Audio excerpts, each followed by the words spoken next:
નમસ્તે વિદ્યાર્થી મિત્રો, જો તમે પણ ધોરણ 9 થી ધોરણ 12 માં અભ્યાસ કરો છો તો આ વિડિયો તમારા માટે ખૂબ જ જરૂરી છે।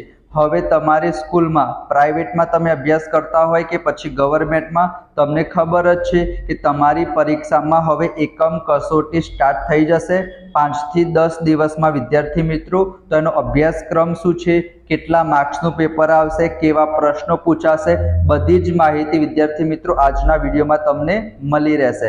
તો અહીંયા તમે જોઈ શકો છો વિદ્યાર્થી મિત્રો, જે કામનું છે એ જ હું તમને બતાવું છું। અહીંયા વિષય શું લખ્યો છે, અધ્યયન નિષ્પત્તિઓ અને પ્રશ્ન બેંક આધારિત એકમ કસોટી બાબત વર્ષ 2024-2025 ધોરણ 9, ધોરણ 10, ધોરણ 11 અને ધોરણ 12 છેલ્લા 2 વર્ષથી ધોરણ 9 થી ધોરણ 12 માં પ્રશ્ન બેંક આધારિત એકમ કસોટી લેવાય છે વિદ્યાર્થી મિત્રો।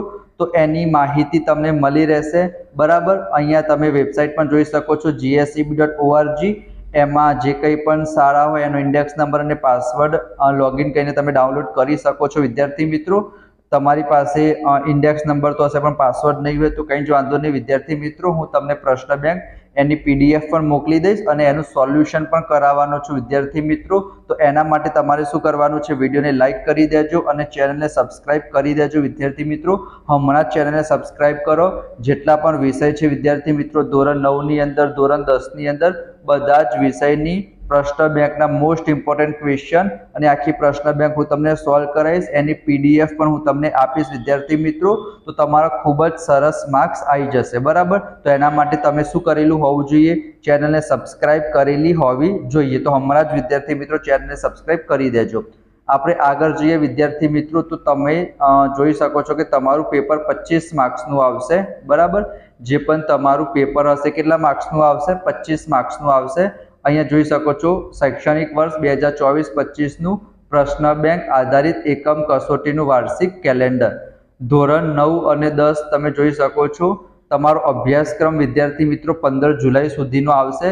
દરેક સ્કૂલમાં અલગ અલગ હોય છે વિદ્યાર્થી મિત્રો। ઇન શોર્ટ તમારે એટલું યાદ રાખવાનું કે તમારા સ્કૂલમાં જેટલા પણ ચેપ્ટર ચાલ્યા હશે એ બધા જ ચેપ્ટર તમારી એકમ કસોટીમાં આવી શકે છે।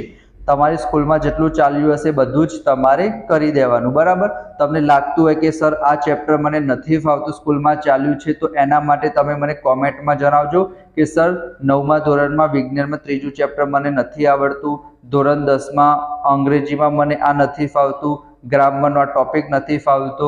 એક વિદ્યાર્થી પર કોમેન્ટ કરશે તો એના ઉપર સૌથી પહેલાં હું વિડીયો બનાવીશ વિદ્યાર્થી મિત્રો, અને તમારું નામ પણ આવશે કે આ વિદ્યાર્થી આ કોમેન્ટ કરી હતી એને આ નથી ફાવતું, તો એના માટે સ્પેશિયલ મેં વિડીયો બનાવ્યો છે। તો તમે પણ વિદ્યાર્થી મિત્રો ચેનલને સબસ્ક્રાઇબ કરી અને કોમેન્ટમાં જણાવો કે સર આ વસ્તુ મને નથી ફાવતી, તો એના ઉપર સૌથી પહેલાં હું વિડીયો બનાવી દઈશ બરાબર। તો સ્કૂલમાં જેટલા પણ ચેપ્ટર ચાલ્યા હોય એ બધા જ ચેપ્ટર તમારે બહુ જ સરસ રીતના યાદ કરી લેવાના છે।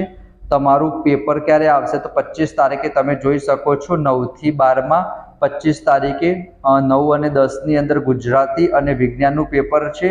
11-12 વિજ્ઞાન પ્રવાહમાં ફિઝિક્સ અને કેમેસ્ટ્રી, અને કોમર્સમાં મનોવિજ્ઞાન છે, નામાના મૂળ તત્વો છે અને અર્થશાસ્ત્ર છે। 25 તારીખે તમારી પરીક્ષામાં લેવાશે પ્રથમ કસોટીમાં।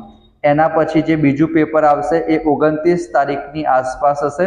તારીખમાં પણ તમારી સ્કૂલના એકોર્ડિંગ 1-2 દિવસ આગુ પાછું થઈ શકે છે। એમાં ધોરણ 9 અને 10માં સામાજિક વિજ્ઞાન, ગણિત છે। 11-12માં તમે જોઈ શકો છો વિદ્યાર્થી મિત્રો, તમે સ્ક્રીનશોટ લઈ લેજો તમે જે કંઈ પણ ધોરણમાં ભણતા હોય। એના પછી તમારું પેપર 8 તારીખે આવશે। એમાં ગુજરાતી અને વિજ્ઞાન છે 9મા 10મામાં બરાબર। આજે તમારી બીજી એકમ કસોટી છે વિદ્યાર્થી મિત્રો, મહિના પછી જ આવી જશે બરાબર। એના પછી જે તમારી ત્રીજી એકમ કસોટી છે એ 9મા મહિનામાં આવશે 12 તારીખની આસપાસ। ગુજરાતી અને વિજ્ઞાન, ફિઝિક્સ અને કેમેસ્ટ્રી, સામાજિક વિજ્ઞાન અને ગણિત બરાબર। તો અહીંયા તમે જોઈ શકો છો આ ત્રીજી એકમ કસોટી છે। એના પછી આ ચોથી એકમ કસોટી 12 તારીખે આવશે। ઇન શોર્ટ તમે જોઈ શકો છો આની તમે આ ત્રીજી એકમ કસોટી છે એનો તમે સ્ક્રીનશોટ લઈ લો। એના પછી આ તમારી આ ચોથી એકમ કસોટી છે।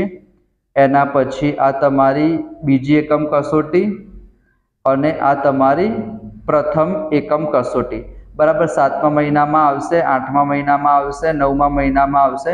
ઇન શોર્ટ તમારી પરીક્ષા ચાલુ જ રહેશે। એના પછી તમારા 10મા મહિનામાં આ 5મી એકમ કસોટી પણ તમે જોઈ શકો છો બરાબર. 10મા મહિનામાં તો તમારી પ્રથમ પરીક્ષા પણ આવી જશે વિદ્યાર્થી મિત્રો. તો બસ હું તમને એટલું જ કહીશ કે વિડીયોને લાઇક કરી ચેનલને સબસ્ક્રાઇબ કરી દેજો. કોમેન્ટ બોક્સમાં જણાવો તમારે શું શીખવું છે. આપણે બધા જ વિડીયો અપલોડ કરી દઈશું વિદ્યાર્થી મિત્રો. 25 માર્ક્સનું પેપર હશે, એમાં એટલીસ્ટ તમારા 20 માર્ક્સ આવી જશે. જો તમે સારી મહેનત કરશો તો 25માંથી 25 માર્ક્સ પણ આવી શકે છે. મારો ફૂલ સપોર્ટ રહેશે. તમને જે કંઈ પણ ના આવડતું હોય એ મને જણાવી દેજો વિદ્યાર્થી મિત્રો. દોસ્તો સાથે પણ શેર કરજો. આપણે લાઈવ લેક્ચર પણ લઈશું. બરાબર. તો મળીશું આપણે નેક્સ્ટ વિડીયોમાં. તમને લાગતું હોય કે આ વિષય ઉપર વિડીયો બનાવવાની જરૂર છે એ તમે પણ ટોપિક પણ લખી દેજો. તો મળીશું આપણે નેક્સ્ટ વિડીયોમાં. ત્યાં સુધી રાધે કૃષ્ણ, જય Shri Krishna. Thank you so much.